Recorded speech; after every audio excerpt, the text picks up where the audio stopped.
Thank you for that beautiful song from the Treble Ladies. This group of young and sweet ladies are from the academy.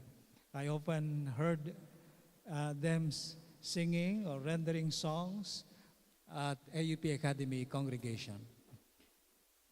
Good evening, everyone, and happy midweek. To our dear students and faculty and staff, again, happy midweek po.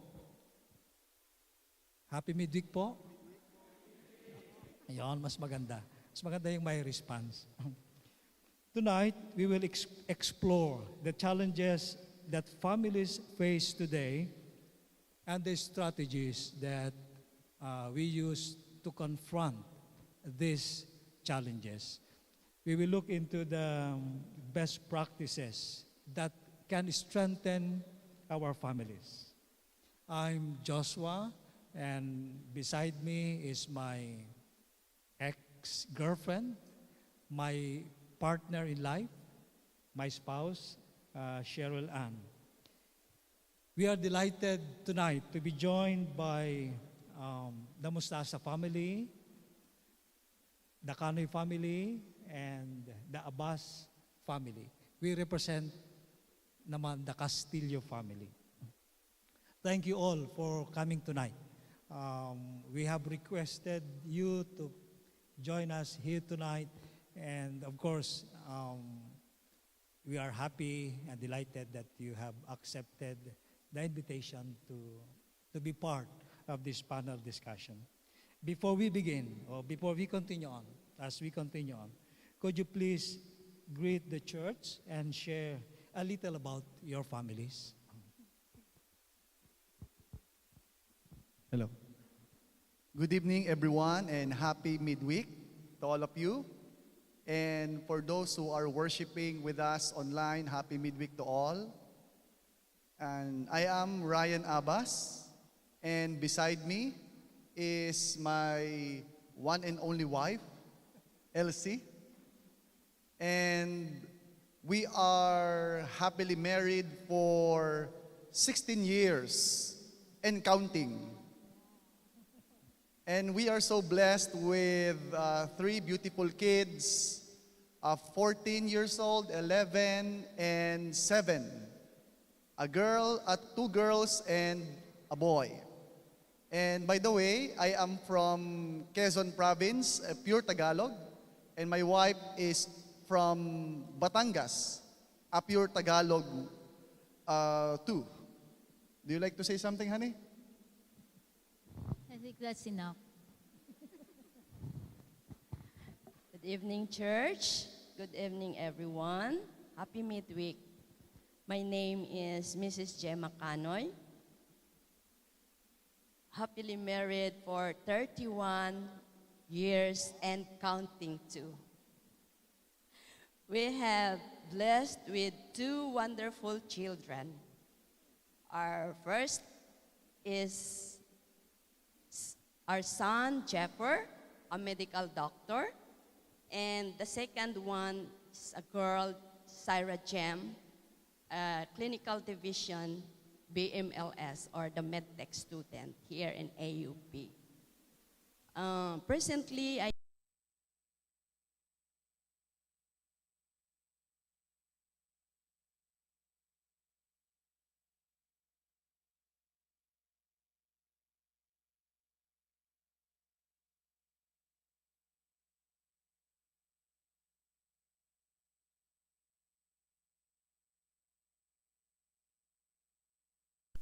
I served the girls' dormitory for 12 years and also working as assistant home dean for off-campus or the non-dormitories. And just recently, last year, moved to AUP Health Food.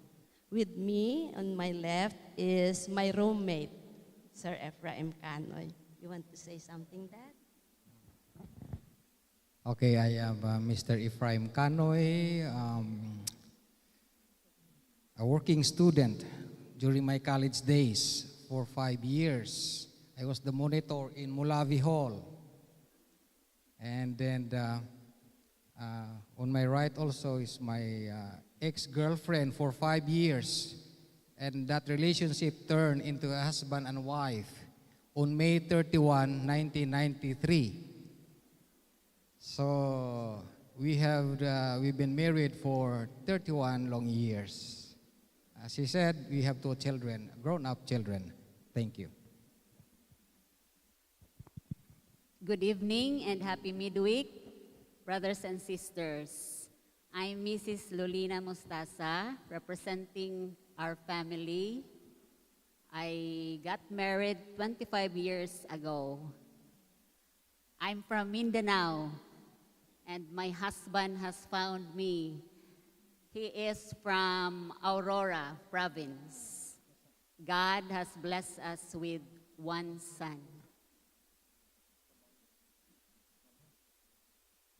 Okay, thank you very much for sharing a little bit of the profile of your family.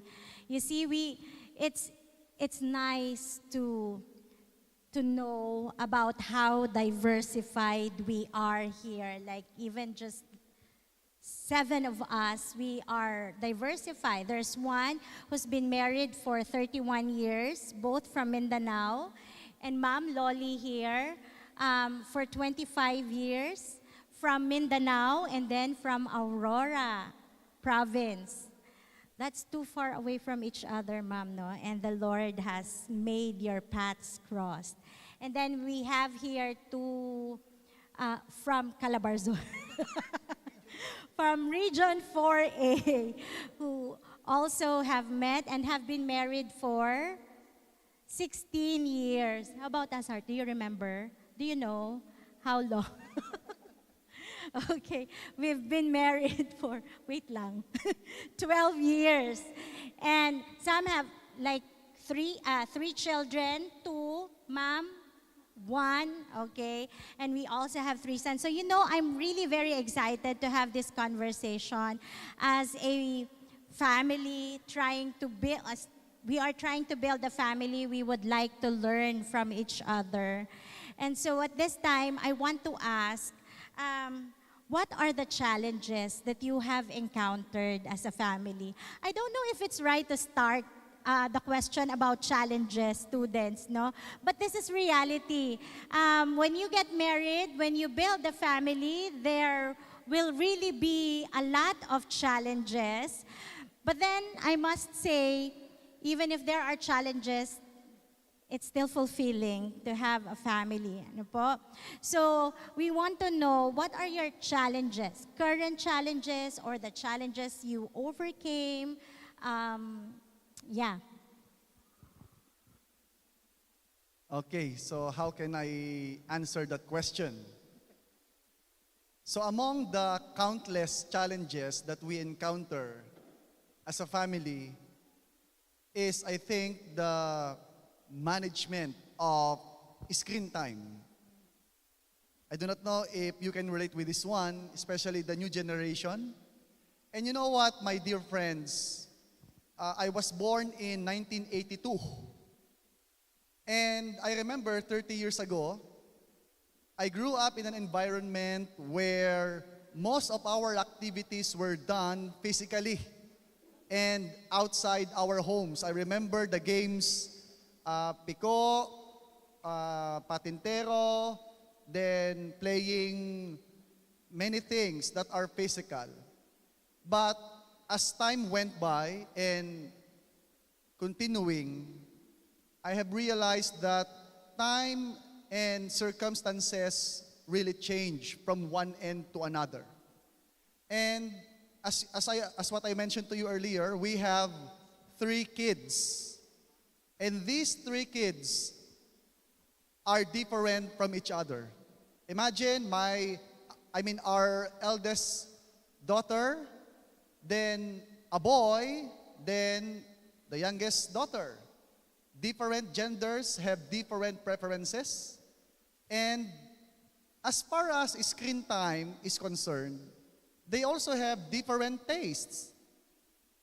And I do not know if you also realize this, especially personally for me, whenever I see my phone somewhere or gadgets, there is something just like a magnetic field or a power where you are being attracted to the gadget even though you will not use that for a specific purpose.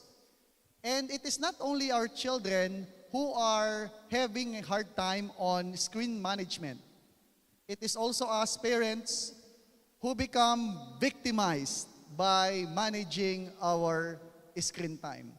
And it really affects our everyday activities. And I believe my wife has something more to say about those activities.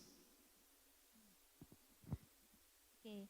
In addition to what my husband have said, in management of gadgets use, it affects our children's time management.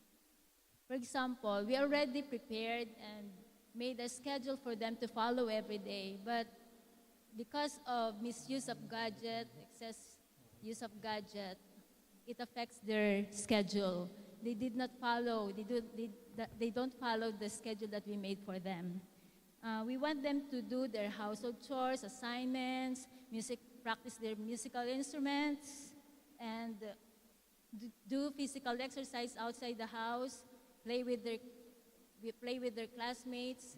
And because of uncontrolled use of gadgets, it affects everything. And that is one of the challenges we are facing in our family. Siguro, ma'am, like for parents in this generation, it really is a challenge. I remember so many times, even as husband and wife have argued about, how we would really control the use of our children's gadgets. There was even a time I would tell my children, whatever happens, even if you see the gadget right over there, but if you don't ask permission, or if you are not given the permission, do not touch it. However, I know that my children would often fall short of that. They would still, Sir Ryan was right to say, it's like there's a magnet. You don't really want to use it, and the children really knows that they are not supposed to use it, but at some point, they would still touch it and use it. Any parents who are also having the same difficulty into handling their children's use of gadget? May I see a raise of hand, a wave of hand perhaps? Okay. How about students? Do you also have the difficulty of managing your own use of gadget? Yeah, ma'am. Okay. So later on, we'll hear about what they do or what we tend to do. Let me also add something. This is not part of the script, but just recently I have heard of something like this. Gone are the days of the Bahay Kubo song, di ba? In the past, we usually sing Bahay Kubo. Bahay Kubo, kahit punti, ang halaman doon ay sari-sari. Nowadays, I think we will not be singing that song anymore. What we will be singing now is Bahay Kondo. Bahay Kondo, kahit munti, ang mga gadgets doon ay sari-sari. That's the trend that is now happening. Okay? That's why we use the word ubiquitous. Gadgets are so common today that it has actually drastically changed the way of life that we knew about 20 years ago. Okay, so I think we have to give time for the next. Yeah, so the next couple, and ma'am, I think your children are much older, not in this current generation, so maybe you have a different challenges. I'm not sure, but we're excited to hear from you. Yes.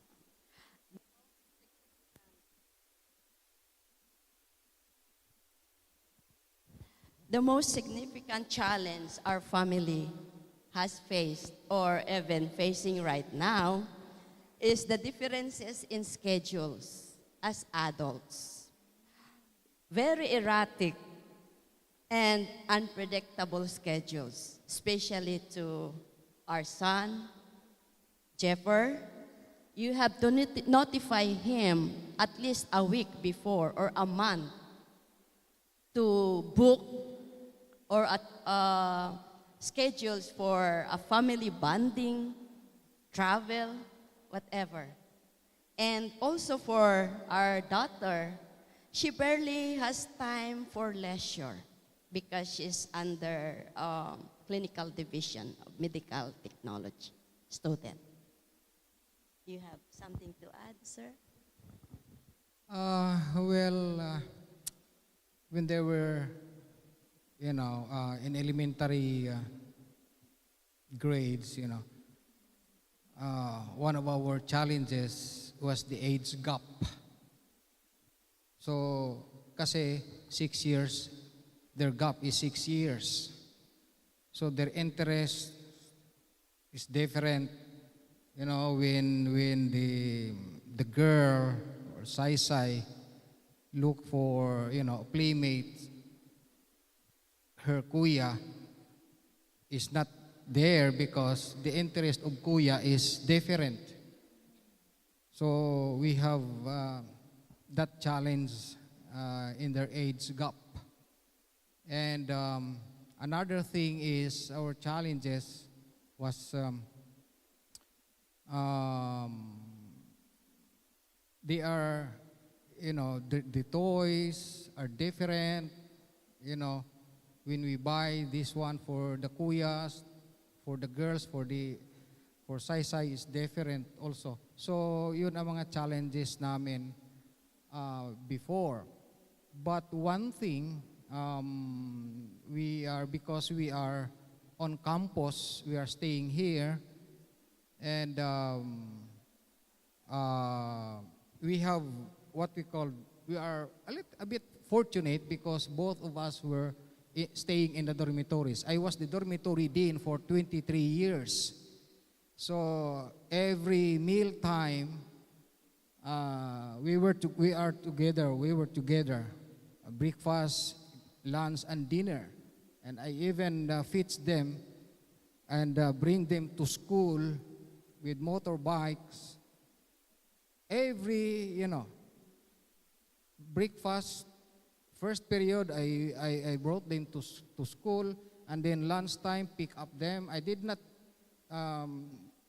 teach them to drive the motorcycle because I wanted to, always bring them and fetch them in school, because one thing is I want to know their peers in the school. So that's the advantage of being a home dean. You are always with your children. I think I can relate. No.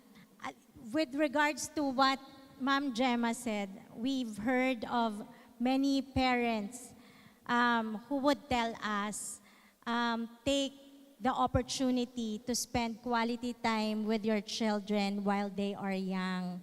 Because when they grow old, they would have different interests, they would become more busy, and so the family bonding time would be lessened. Okay? Yeah. How about you, Ma'am? Yes. Let me share one challenging experience with our son. All the while in his elementary years, life was just smooth. We missed, because both of us are working, we missed that he was already in high school. And we missed to realize that life is now different for him. So we were caught in surprise when he got involved in a problem in school. And as parents, we were called to come. So as a mother, that was a blow for me. That I realized, did I miss something to take care and to guide my son. So that was a wake-up call for me as a mother, as a working mother. Yeah.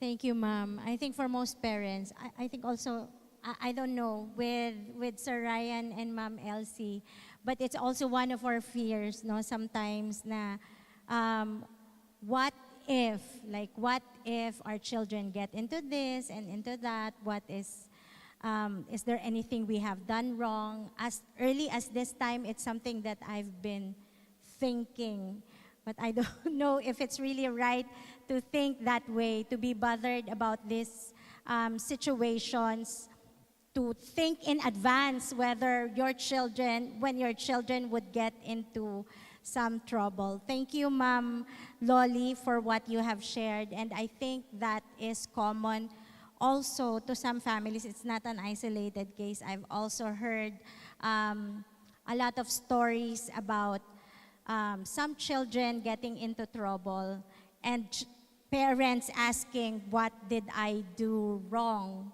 Yeah. Thank you. Thank you for your openness, for sharing those challenges that you have experienced or even still experiencing today.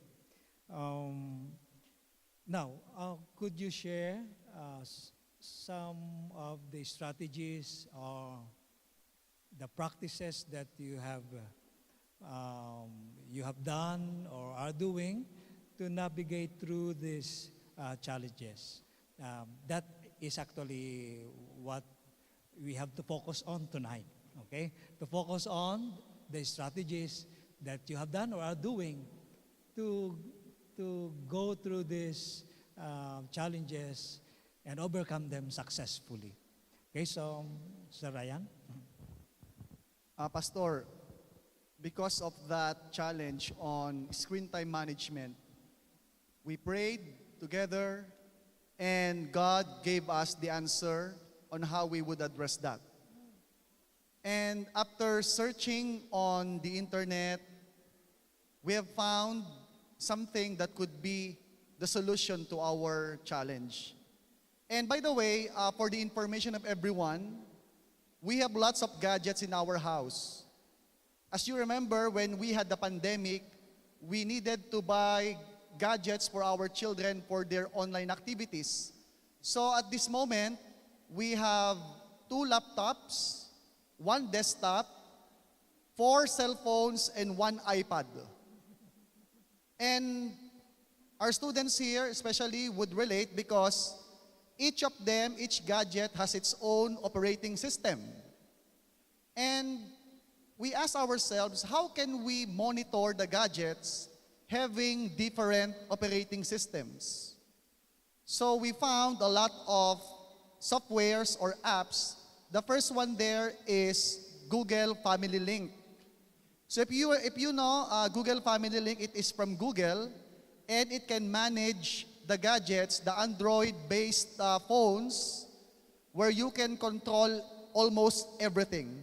So for example, like this, our 2 cell phones, the one with our son and our daughter, I can control those phones wherever I am.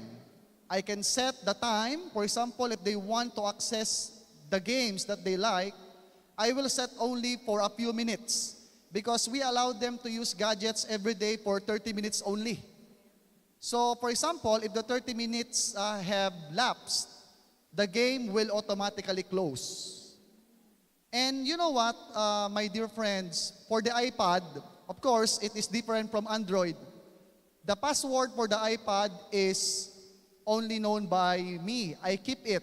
So whenever my youngest daughter would like to use it, she will ask permission. Tatay, can I use the iPad?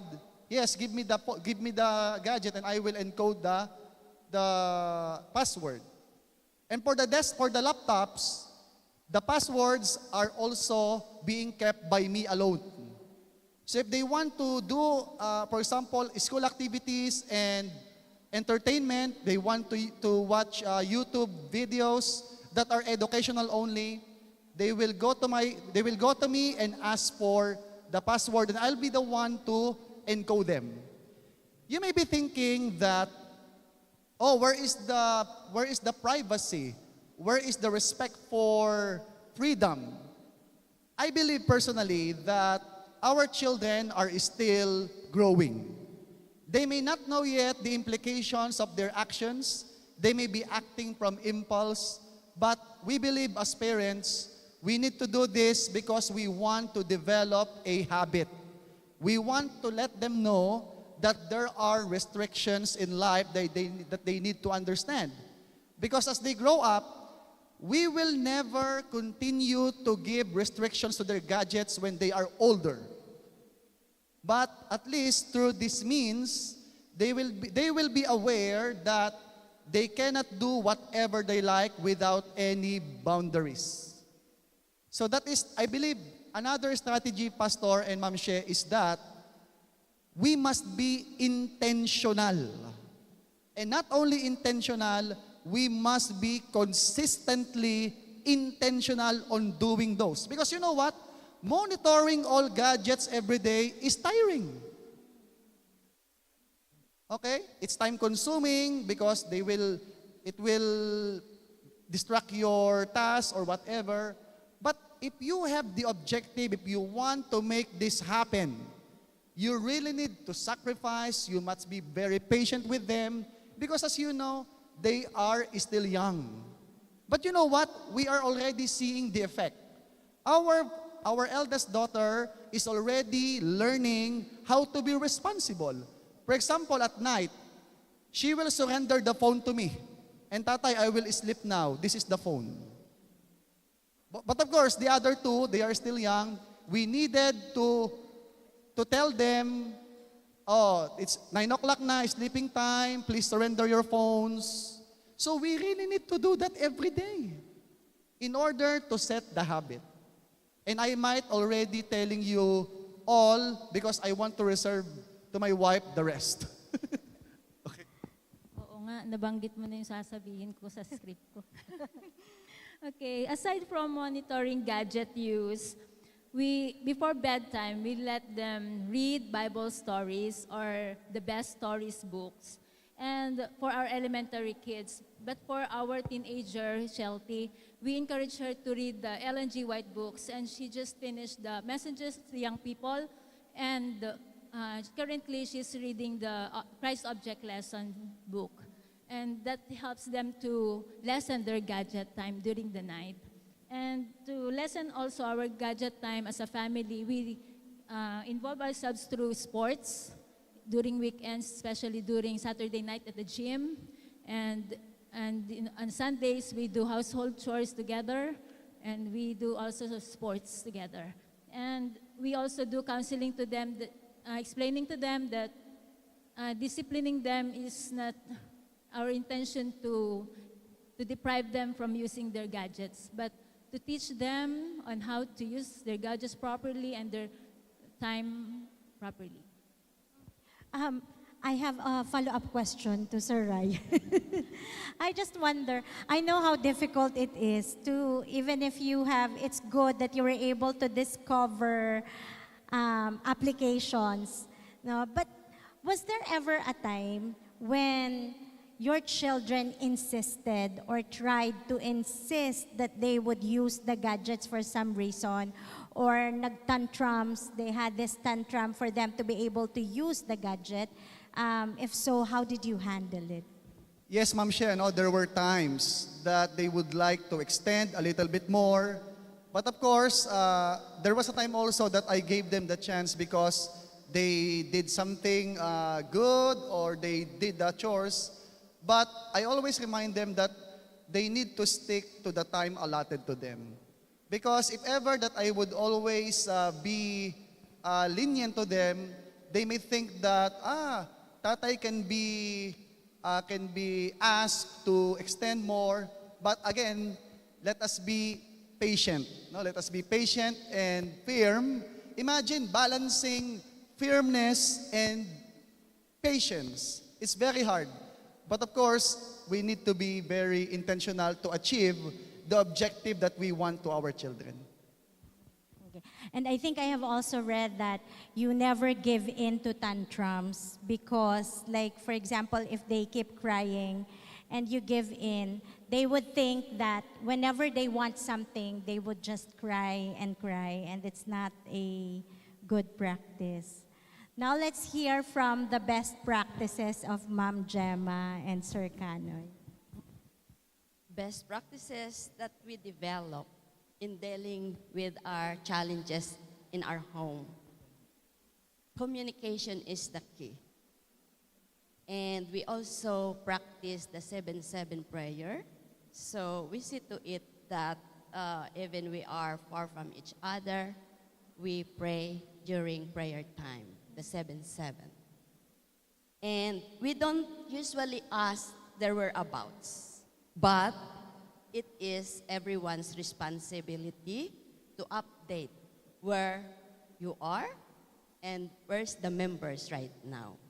We created also our family group chat to communicate that everyone is well informed where you are. Leeway for understanding. Not all planned activities are materialized.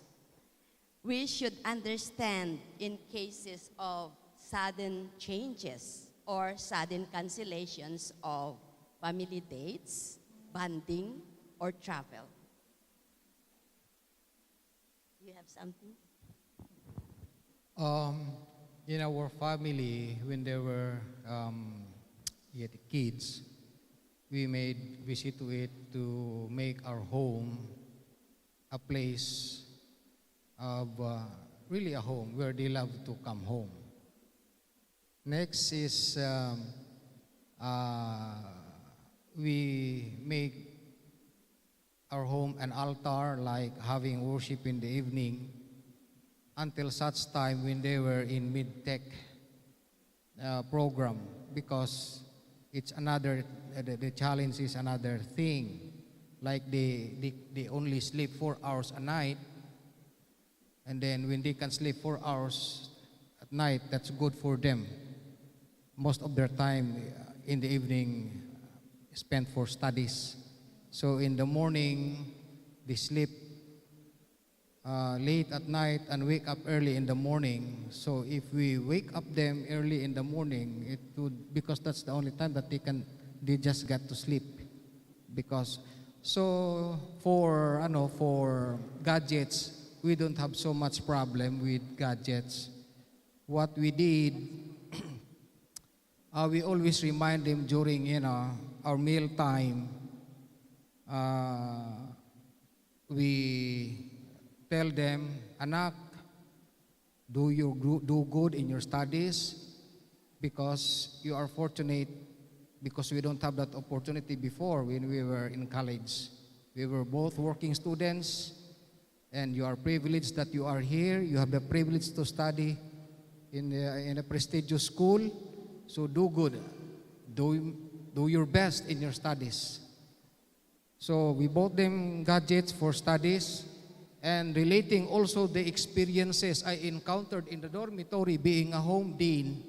I told them the effect, because that really happened in my occupants. Okay? So that instilled their mind how we work hard in our, and tell them the effect of these, gadgets. So with that, we don't see really much problem in terms of gadgets with our children.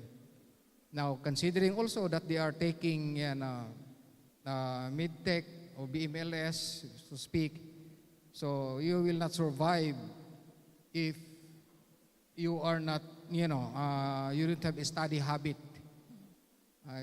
You will not survive. So good, every semester we see them, they are doing well. So we are happy for that. And talking of practices, that worship that we, brought them up, until now, we see our children, when they leave home, they kiss us. When they arrive, they kiss us. And then even when we meet outside, they kiss us. Even our son, anywhere he meet us, they used to kiss us before we part ways. So that's the best practices that best practices that we implanted, when they were young, and until now that they are grown up. Thank you. Thank you. Yes, when that situation came, our son got into a problem. We did not scold him. Yeah, we did not scold him. We set a time for us to talk about it, giving him time to tell us what happened, to explain. We heard him, and we settled things calmly. So that's one approach or practice in the family that I found helpful, because there are always conflicts and disagreement among family members, but we can talk about it calmly and settle things. Okay, thank you, Ma'am Loli, for what you have shared. I've read of studies, and I have also observed with my children that back in the days, corporal punishment is a thing. Like when you have done something wrong, you would be punished corporally. But this time, they promote what they call as positive parenting. And even to my children, they would say, whenever they have committed something wrong, they would tell us, "Mommy, let's talk first." Instead of addressing problems and challenges in anger, I believe it is best to deal with it calmly in conversation, and most of all in prayer. Okay, so your insights are valuable.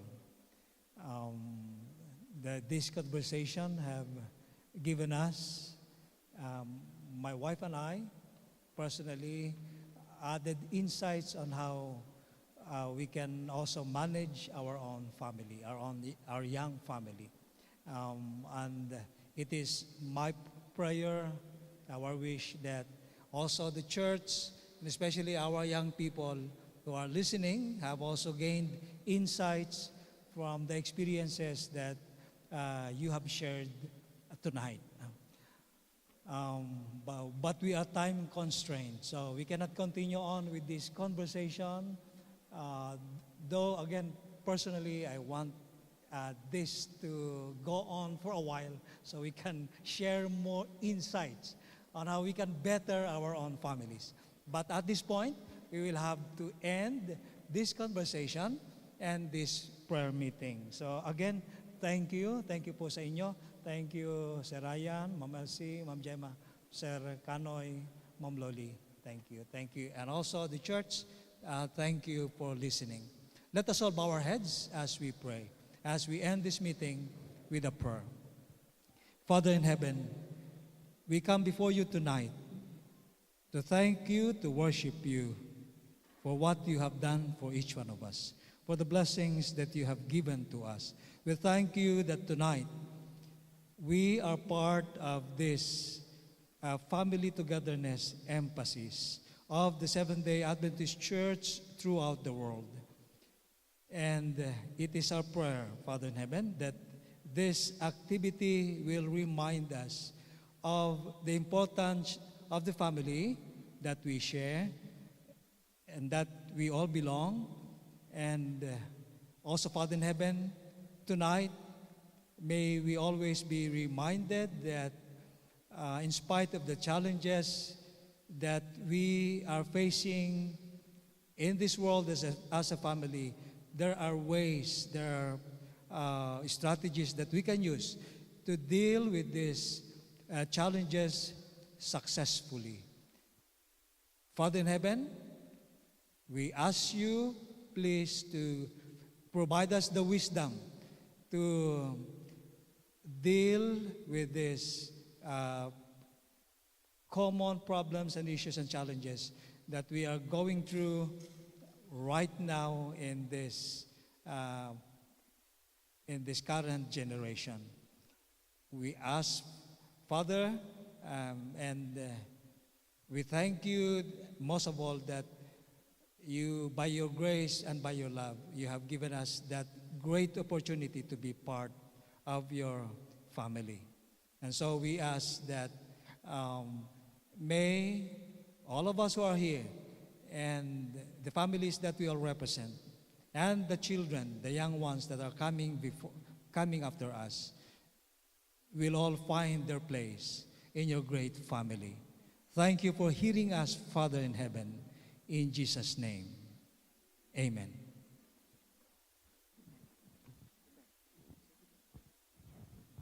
Okay, thank you very much. Good night, everyone, and see you in the continuous celebration of the Family Togetherness Week on Sabbath.